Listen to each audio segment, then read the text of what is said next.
For this tutorial, we're going to take a look at how to use Aweber Report Analytics. And this is going to be one of the most useful tools that Aweber offers because it's going to allow you to see how many people are opening your emails, how many are being sent, how many people are clicking, anything that you could need to know to make sure that your email campaign is successful. So I'm going to go up to Reports, and I'm going to go down to my Reports tab. And as you can see, these are our opens over time. Now, at the time of this recording, Aweber is still working on the beta version of this, so I'm going to give you an overview, but it may change a little bit from version to version.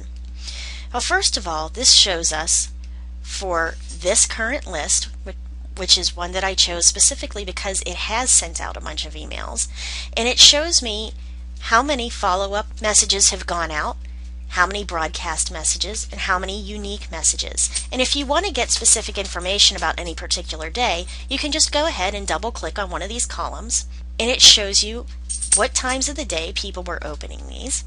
And we can go back out to overall. And going down, you can see the date, again, if it was a follow-up, if it was a broadcast, if they were going to unique email addresses, and the totals for each day. Up here, we can put in the detail, and this can let us go to each particular day to see what happened on each day if we'd like. We can display any leads, and we can zoom in time. Now up here you'll notice we can add this to our dashboard. Right now we don't have a dashboard. Up here on the left you can see that we have a dashboard option. I'm going to click on View Dashboard. Now notice that this is an empty dashboard. So you can go ahead and click to see how to add reports to your dashboard that are specialized over what they already offer. But as you can see, we have opens over time that we can look at. We have clicks over time, and this shows us how many people have clicked in our email. And these are on the links that we've put into our email broadcast, how much revenue it's brought in over time. Then down below, we have list opens over time, list clicks over time, new subscribers, and this can be broken up into daily, weekly, or monthly, how they subscribed, how many verified subscribers you have, if you're doing ad tracking, how many people are subscribed or unsubscribed, what countries they're coming from, which state and countries, which city, state, and countries, etc. We go all the way down through follow-up statuses, follow-up totals, percentages, and then down into broadcast totals and percentages. So basically any information that you're looking at, whether it's where they're coming from, if we look at cities, states, and counties, so you can use the graph up here, and you can look at the charts down here. You can also change your current list to look at other emails that were sent out, and it will show you the name of them right up here at the top. And again, you can look at list clicks over time, etc. Now the great thing about using these report analytics is that they're going to allow you to see which of your campaigns are the most successful, because if people don't open your emails, then they're not even going to get to the point where they can click through. So look at each email that you have that has a high open amount. See what you did in there. Did you offer something free? Did you give them free information? What was it specifically that brought more people to open your email? And once they got there, where did they go? Did they click on a link that goes straight to your website? Did they automatically buy your item? Did they click on a coupon? So these things are going to allow you to see what is working with your email campaigns. Because you can send out 1,000 emails, but if only 10 people open them, that's not going to do you any good and you've wasted that money. Another good thing when we go into messages is that when you set them up, you can decide whether you want to track the clicks that are in your email or not. And if you didn't do it the first time when you set up your message, you can always go back in later and make sure you click this box down at the bottom.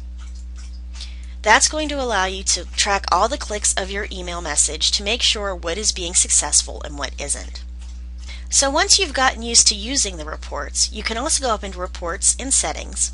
And this will allow you to enable your sale tracking and custom click tracking through your websites. So this has your website address, and if you want to add the analytics code to your website to see how many people are coming to your website through the email, just put in the name of your website, click on Get JavaScript, and then you're going to copy and paste this text into the HTML of your page directly above the /body tag. And this will allow Aweber to track all the analytics on your website page. And click Save. If you want to get rid of any of these, hit the red X next to it. If you want to add them, click the green cross. Underneath is our sales tracking. This tells us what the page of our site the subscribers are visiting when the sale is complete, meaning did they get to the receipt page and how much was the sale worth. Again, you put in your new goal web page, which would be your receipt page. Put in your goal description, which could be completed purchase. Event type, if the page is hit, if it's a sale, if it's a CPC or a CPM, and the monetary value, and click on Save. Underneath, these are the URL parameters that we're going to ignore. So if we want to include any query strings in the links to the site, we can tell them about any parameters that won't affect where the link takes subscribers. Again, put in the website address of the page that you want to be ignored here, and then ignored parameter in the name of the web page, just to make it easier for yourself. And then if there are any IPs that we don't want included with the activity, we're going to put the IP address, note that's not website, it's the IP address, into this box and click on Add. Once we have this set up the way we want it, we can go into our reports anytime and we can see what's going on with all of our email campaigns. So that really makes this a useful tool for your website campaigns. Get in, work with it a little bit, and you'll start to see how this can really help you work.